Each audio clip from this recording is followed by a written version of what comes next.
for joining us at Dream City Online. Stay connected by downloading the Dream City Omaha app. And don't forget to subscribe for all our latest videos.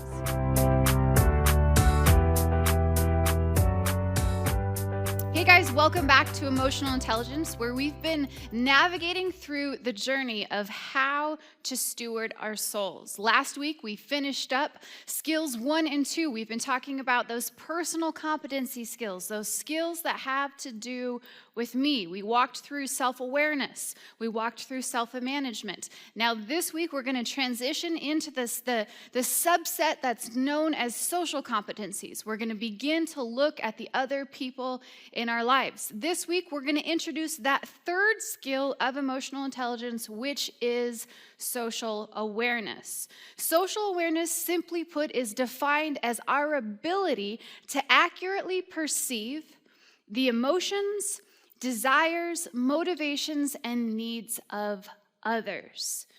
Now, as we start talking about the people in our life and this need to be socially aware, it begs the question, can I be socially aware without first being self-aware? The answer is yes, but it would be like a colorblind person trying to pick out paint. You're going to struggle because of the limitations of your visual acuity, right? And that's what happens when we try to become socially aware without first becoming self-aware. The greatest obstacle that we're going to navigate, that we're going to really need help navigating, is not necessarily our need to see others, but it's understanding how we see others. When it comes to the people in our life, there's a real temptation to want to blame them, right? They are the cause of all of the disorder or the disruption in our lives. But you should remember that the skills of emotional intelligence are linear, and they are so for a reason. Because when we try to see people before we become self-aware, what happens is we don't see them as they are, we see them as we are. As I was studying the first time that I wrote this class, I came across a story that further illustrates this idea. Let me just read it to you. It's a story of a young couple who moved into a New York City neighborhood. They had moved into this neighborhood, into an apartment, and there was an apartment directly across the alley, and they happened to share an adjoining clothesline with the new neighbors. One morning, while they were eating breakfast, the young woman saw her neighbor hanging her washed laundry out on that line to dry. She immediately began to comment on the laundry. What is she doing? That laundry's not even clean. She clearly doesn't know how to wash her clothes. Maybe she needs better soap? Do they have hard water? I don't know how she's living on her own and can't wash her own laundry. They must be filthy people. How do you even get your clothes that dirty? Does she think they're clean? How is she not embarrassed to put that filth out there for everyone to see? On and on she went. Her husband looked on but remained silent. This went on for days over the next couple of weeks. Every time that her neighbor hung her wash out to dry, the woman couldn't help but comment. She would have the same remarks about how dirty the laundry was, day after day and week after week. The sarcasm and harsh judgments only increased, as did her annoyance with her neighbor's dirty laundry. Several weeks had passed since they moved into the new apartment. One morning, the woman looked out, and to her surprise, she saw a load of nice, clean laundry hanging on the line. In her amazement, she looked up to her husband and said, "Look who finally learned how to wash her clothes. I wonder who taught her." The husband looked up and replied, "Oh, I got up early this morning and cleaned our windows." See, the irony there is understanding the lens through which we perceive the social world around us. We've spent the last 4 weeks growing in those personal competency skills so we could clean our windows. That way we would be ready when we transitioned into these social competencies. As we started this journey, we've already been growing in our emotional intelligence. If we've put in the work with self-awareness and self-management, your EQ has already grown. But social awareness with a low EQ will populate the social world around us with predators and pawns. And what this implies is that I'm going to look to others only as, number one, a predator, someone who it poses as a threat to harm me, or as a pawn, someone whose sole existence I'm using to meet my needs. Both of these are wildly unhealthy. And if we've not put in the work necessary to become adept at self-awareness, at self-management, our social awareness will be motivated by self-preservation alone.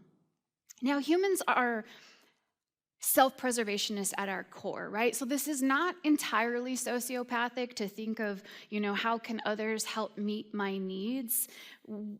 Many of you are familiar with Maslow's hierarchy of needs. It's the pyramid that shows how we progress in motivation to grow in human flourishing. And that bottom level of that pyramid shows our physiological needs. But here's what we need to understand.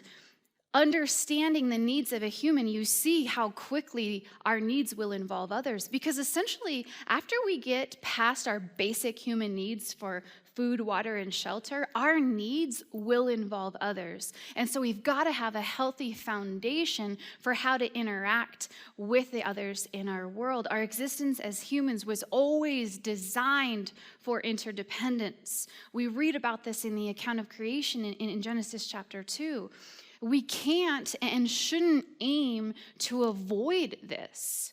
But as far as it depends on us, we want to be able to approach this interdependence in as healthy of a way as possible. And we do this by respecting the order, that linear progression of the skills of emotional intelligence. There is so much value in order. One of the most commonly referenced scriptures is the scripture about pulling the plank out of your own eye, right? Most of us has heard this. It's found in Matthew chapter 7, verse 5. Let me just read it for you. This is Jesus speaking, and he says, "You hypocrite, first take the plank out of your own eye, and then you will see clearly to remove the speck from your brother's eye."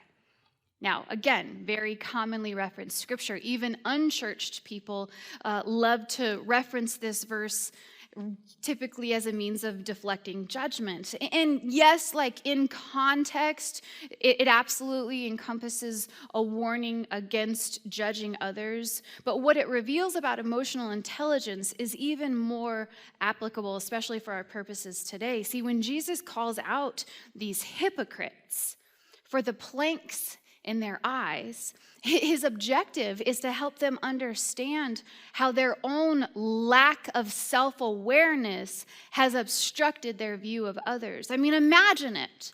Get this illustrated version in your mind of a giant plank sticking out of your eye. That's going to change your perception of the world around you, which was exactly the point he was trying to make. His charge to remove that plank, which, just in case you missed it, is self-management, is for the purpose of visual clarity. So what we're seeing will be true and not tainted by our own lack of awareness. The value of this principle has to be applied to our lives. We must do the work of self-awareness and learning to manage what we're becoming aware of. And then we've got to remain committed to this as an ongoing discipline if we want to be spiritually healthy and emotionally mature.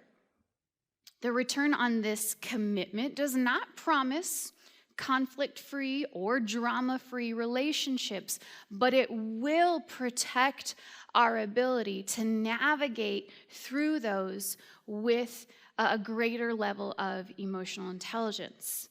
People will continue to disrupt our lives, right? I can't take that, I can't mitigate that problem for you.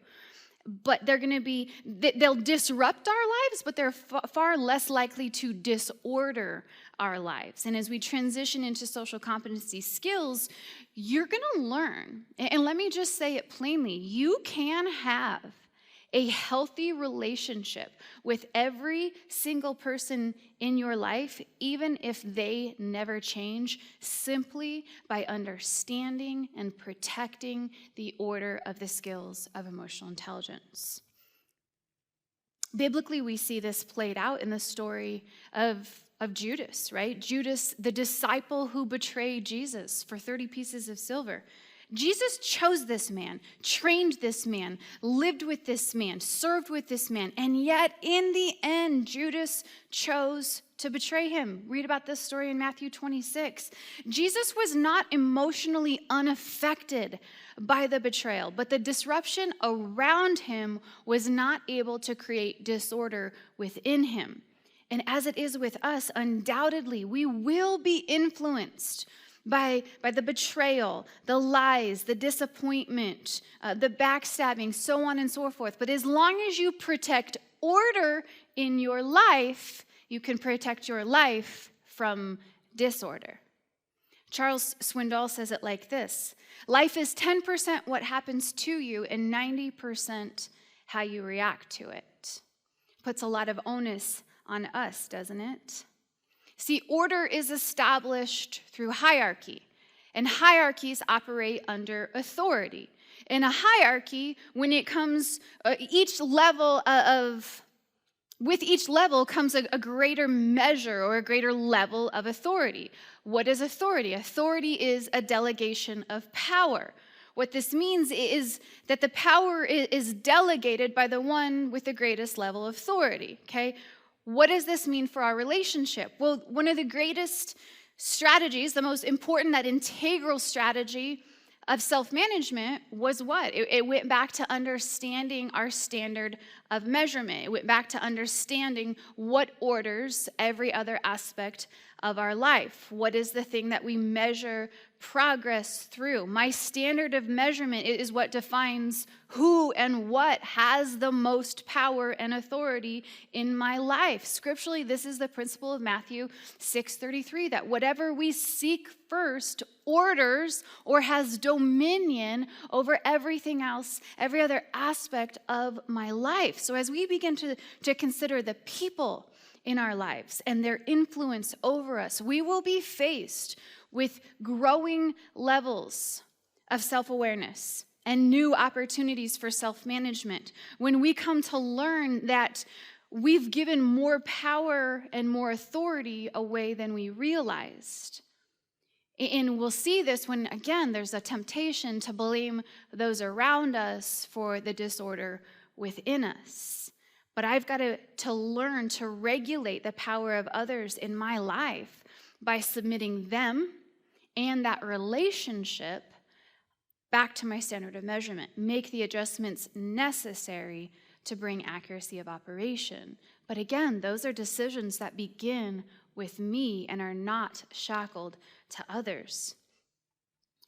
Now, this might sound kind of cold and maybe even robotic when we're talking about the people in our lives, right? The person that I'm laying next to, the person that I'm waiting on hand and foot that goes up to my kneecap and is somehow the boss of me. It's really not, though, because this interaction and this submission of every relationship is submitted to my standard. Every relationship, I'm going to make adjustments according to my standard. Listen, all of this whole process, it's wrapped in flesh, it's charged by emotion, and it's disciplined only through our choices.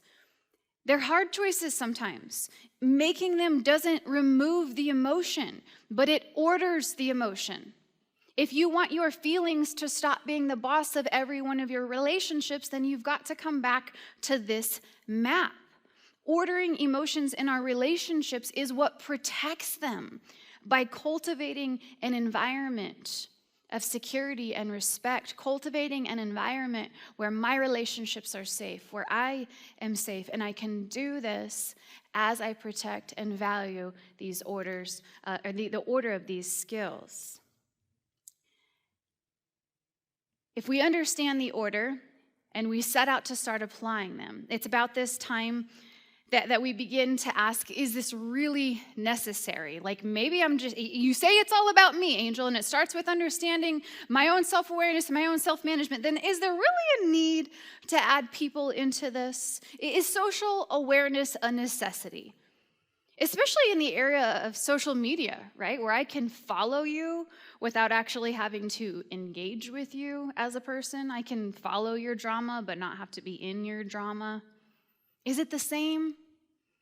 Do these pseudo connections foster the same connections in our lives, the same meaning? We're going to look at some of these questions and so many more as we unpack today both the biological and spiritual proclivities when it comes to social awareness, because really we were built and created with both. See, social awareness starts with understanding, go back to the definition, we're accurately perceiving the emotions, the motivations, the desires, the needs of others. Let's first start with understanding that to perceive someone, accurately perceive their emotions, it does not mean that I judge their emotions, that I assign value to their needs, to their emotions. It simply means that I'm acknowledging your emotions. Our social awareness begins with acknowledging the emotions and the needs of those around us. There's this unique balance of learning to recognize the things in ourselves and looking beyond ourselves to be able to recognize them in others. The more work that we've done to create that language in ourselves, remember that skill of emotional granularity. Remember, everything mentionable is manageable. We've been working hard to put language to our own things. And as we've worked hard to do that, it's going to increase our awareness in others. Now, as with the other skills of emotional intelligence, you were in fact created with the capacity to be socially aware. Your biological wiring paired with your spiritual mandate as Christians should motivate us to do this well. But it's something that if we're not trained in, we often really fumble the ball in this area.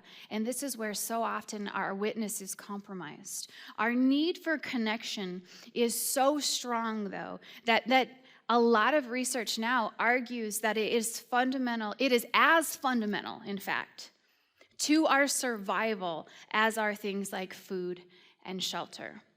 Even our entertainment proves this. We see this need for connection all throughout. There's this well-known reality TV show called Alone, and if you've ever seen it, maybe you haven't seen it, it essentially is it's a show that follows the story. It's a reality show, right? And what happens is there's a bunch of these people who have volunteered to be castaways on some remote destination. There's zero human contact, though. The goal is to be the lone survivor. And as they follow the participants in pursuit of survival, it's horrible. I wouldn't do it for a lot of reasons, but there's pretty grueling conditions.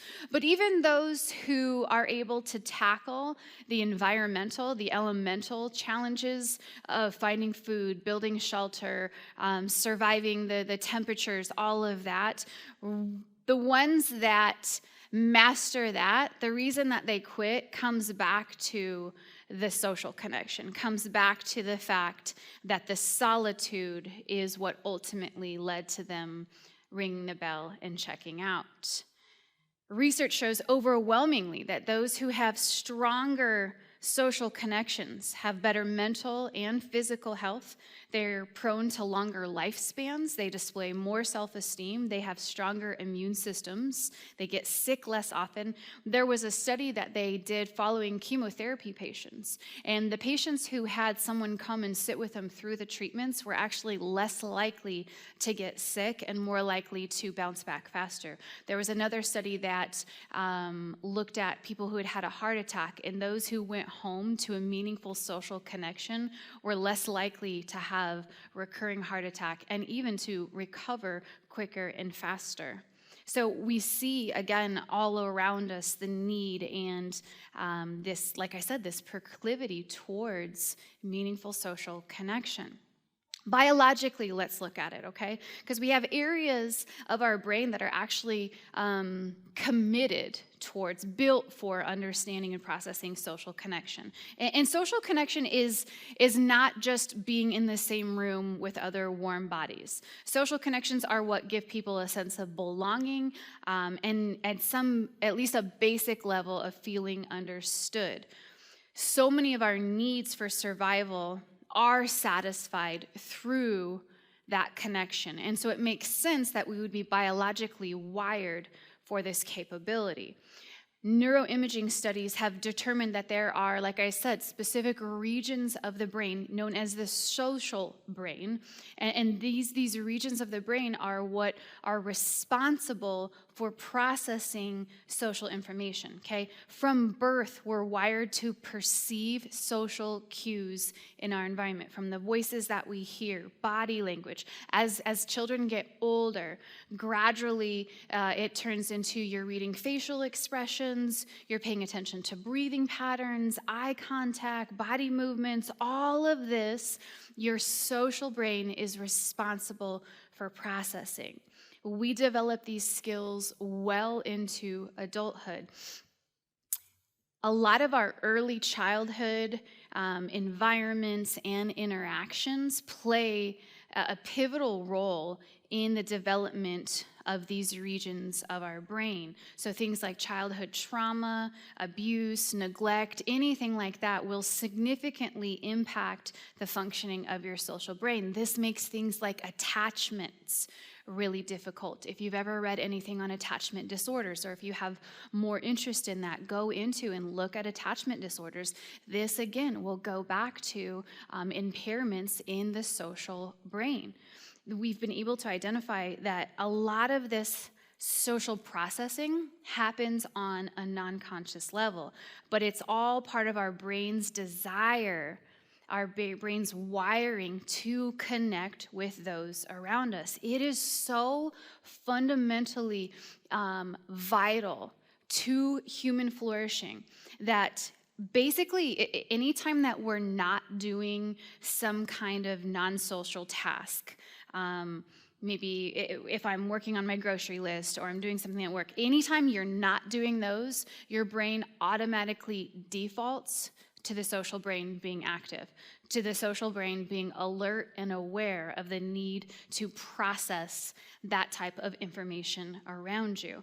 This research lends itself to the biological importance that we place on perceiving the world around us. But why do we do this? It goes back to our need for connection. So again, do I have to be socially aware?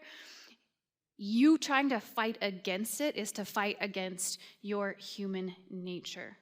We spend so much time doing this that by the age of 10, experts say that we've spent about 10,000 hours just trying to process those social cues around us. This is about the same amount of time that it takes to master a difficult skill like chess. So again, we're biologically wired for this.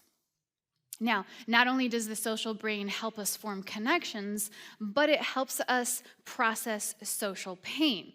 All of us have experienced social pain. When I'm talking about social pain, I'm talking about things like rejection, things like feeling left out, any of those types of things. And your brain actually processes physical pain in a very similar manner as it processes social pain. Again, things like abandonment, betrayal, feeling lied to, let down, disappointment. We learned in self-awareness that pain is not something that we have to avoid as long as we see pain as an indicator, right? Pain as an alarm that's going off. It's the same thing when it comes to social pain. You will respond to that, an alarm will go off, and what this alerts, remember the alarm is saying, hey, something's wrong, something's going on. So when it's a social pain and those signals go off, When we're alone, we're isolated, we're not engaging in these relationships, we're vulnerable. So that indication in our brain as we're processing social pain is telling us, hey, in order for us to thrive in human flourishing the way that we were wired for, we need to address this issue. We need to either repair that broken connection, or we need to find new ones. We want to avoid pain at all costs, whether that's physical pain or emotional pain, but really this creates a resiliency in our relationship. When your social brain is processing through things like that, even from a young kid on the playground who didn't get picked for a certain game, that builds those muscles in your brain. Now, we are more likely to process that in healthy ways when we've got strong, healthy attachments in the home. There's all types of, again, the connections that we see in understanding how we're interacting in the world around us. So we've got this biological idea of understanding our social brain.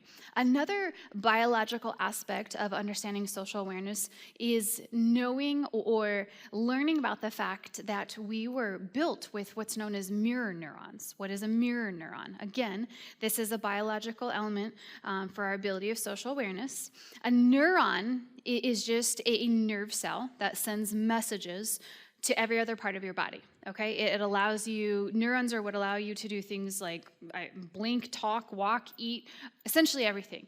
But a mirror neuron is another class of neurons, and they fire both when you're doing an activity or when you're watching somebody else do an activity, okay? So they actually figured this out when they were studying apes, and they had neuroimaging connected to these apes, and the apes were watching whether it was a human or another ape doing something. The same neurons were firing in their brain. They found these same studies or these same findings to be true with humans.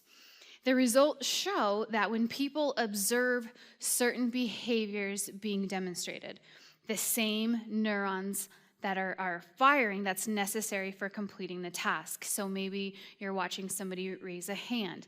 You've experienced this, and it's far more common than you realize. If you've ever fed a baby, what happens is you are putting the spoon towards their mouth, and as the baby opens their mouth, what happens? You find yourself opening your mouth. That is the phenomenon of mirror neurons going on. If you've ever watched a sports activity, if you're watching reality TV and there's competitions, you'll find yourself moving your body in the same way that the people that you're watching. This is all part of this same. Now, what does this have to do with social awareness, Angel? Well, understanding that this is your brain's proclivity towards empathic behavior, towards empathy. We like to classify, well, empathy's high for you, it's not high for me. Listen, you're biologically bent towards this. Understanding that our biological wiring for social awareness, maybe that helps us understand the need for it, but that certainly doesn't teach us then how to navigate it well, how to steward those needs. Okay, so I've been built with this. My biology says I need social awareness. How do I steward that in a way that produces health and growth in our life? First, by understanding that if your Creator saw fit to put in the complexity of your design, the biological wiring for this, then this need for social connection has to have a purpose in our life, and indeed it does. See, Scripture is rich with both the imagery and the principles for social awareness that we see threaded throughout the entire context of our Bible. We can observe these things, we can apply these things. Every story, every character study, every governing principle relating to our interaction with others will point us back to not only the value of social awareness, but the understanding of how to steward it. What did Jesus say the greatest commandment was? He said it's to love the Lord your God with all your heart, mind, soul, and strength. And then he said, and the second is equally important. He said, love your neighbor as yourself. It is a commandment that will make a case for the spiritual implications. I'm biologically wired, but I'm spiritually charged with a mandate of social awareness. There's 3 big ideas that we can draw from this scripture, okay? Number 1, social awareness is not about you. Number 2, social awareness is about you. And number 3, it was actually all about him. Let's start with the fact that social awareness, it's about you, okay? For every company introvert or classroom shy kid wanting to do everything in your power right now to convince me or yourself that social awareness for the purpose of leading to social connection is not about you, listen, give me a chance to change your mind. See, the goal of social awareness is not to turn every introvert into the life of the party, okay? It's not even to add to your social calendar. That's not what this is about. The value of social awareness is about respecting your God-given design and commission. We've already laid out the biological proclivities, so I'm not going to rehash those, but I do want to build off of them. The first biblical commandment that we receive regarding social awareness, regarding our interaction with other people, is what? That it is not good for us to be alone. Now, obviously, this is not in the sense of us being unsupervised or about being single. It's not about our marital status. This is a much bigger foundational understanding for God's plan and purpose for humanity, which was always designed to include collaboration, community. And this is evidenced by the very first command that he gave us. What is the first thing he says? He says, be fruitful and increase in number, community, collaboration. This means your story was always designed to be entangled with others. You were never meant to do life alone. Whether you're in a place where you're able or willing to admit that or not, you need other people. Recognizing that need, learning to steward it in a healthy way is going to be, we're going to address that as we unpack this skill in the weeks to come. But for now, it's just enough for you to understand that your biological makeup was just a strategic setup for God's plan in your life. So it is about you. Social awareness is about you. But then we see that it's actually not about you. See, Jesus said, I want you to love others. I want you to love your neighbor as you love yourself. That command, coupled with our new understanding and hopefully an appreciation for the order of the skills of emotional intelligence, it helps us interpret this scripture in a different way, maybe on a deeper level. What if loving ourselves was never about us at all? What if it was always about learning to love others better? When we've done the work to grow in self-awareness, in self-management, our ability to see and love others has a greater propensity towards authenticity, for depth, compassion, empathy, patience, all because I have first loved myself enough to become a healthier version of myself. Our commitment to personal growth will always influence our relational growth. And what I'm hoping that you're starting to see is just how important that influence is.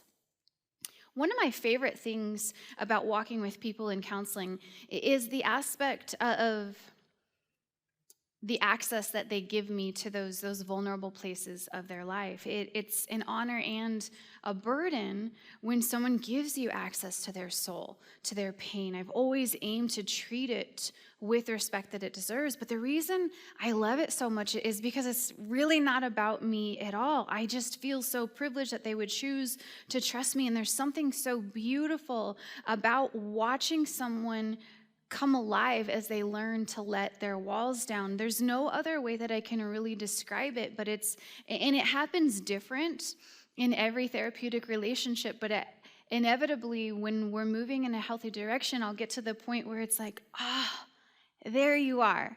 There you are. I can see you now.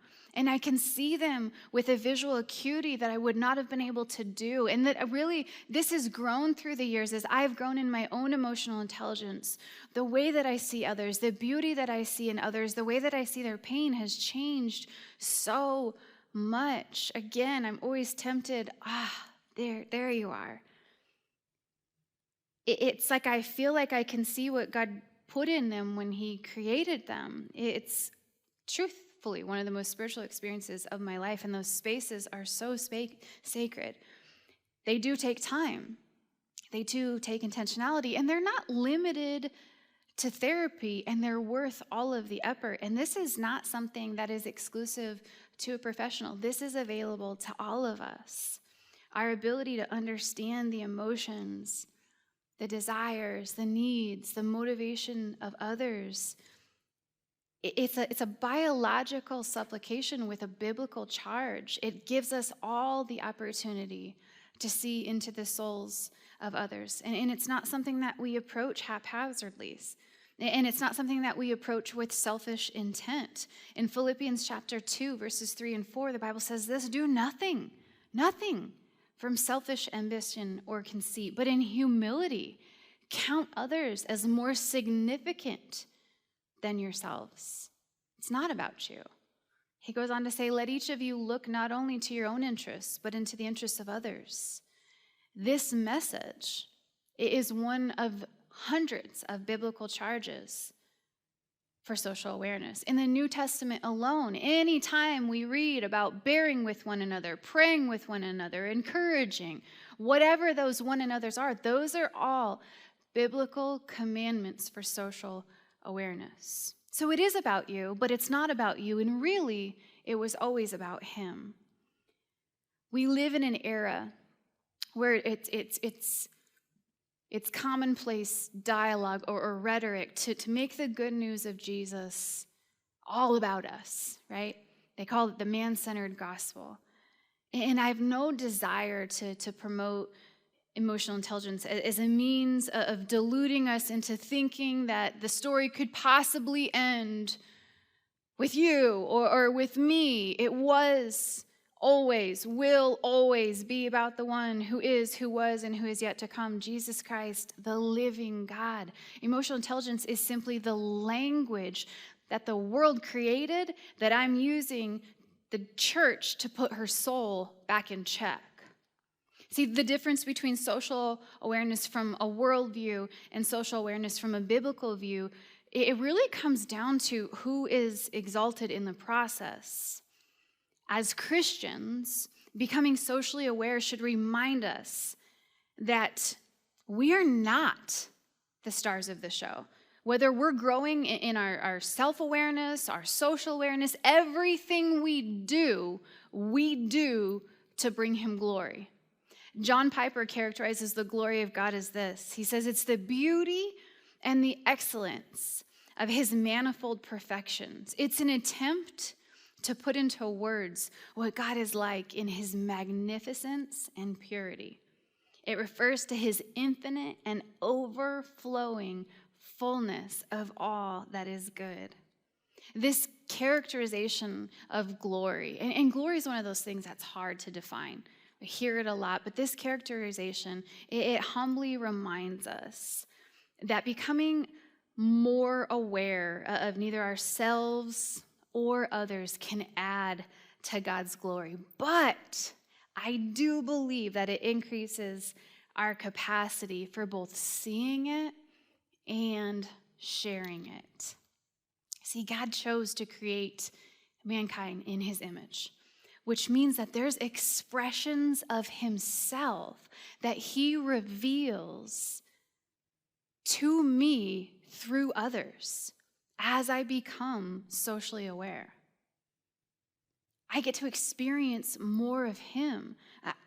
Listen, I would feel fully confident that not a single one of you watching this or listening to this looks in the mirror every day and sees the fullness of God staring back at you.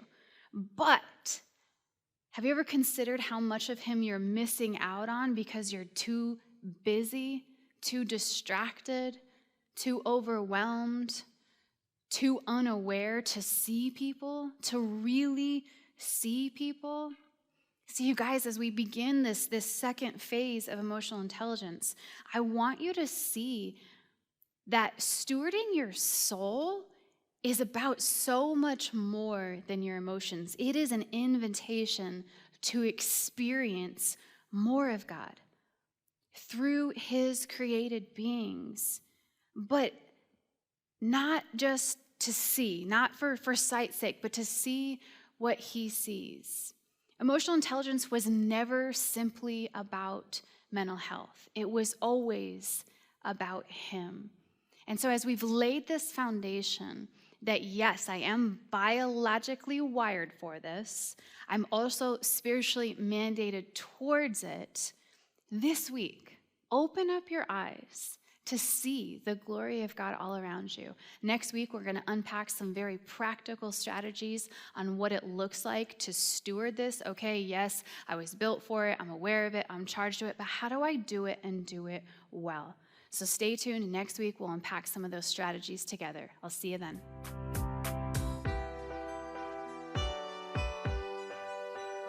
Here at Dream City Omaha, we're all about helping people discover Christ, recover identity, and uncover purpose. Please explore our past videos, sermon series, and online classes, and don't forget to like and subscribe for more.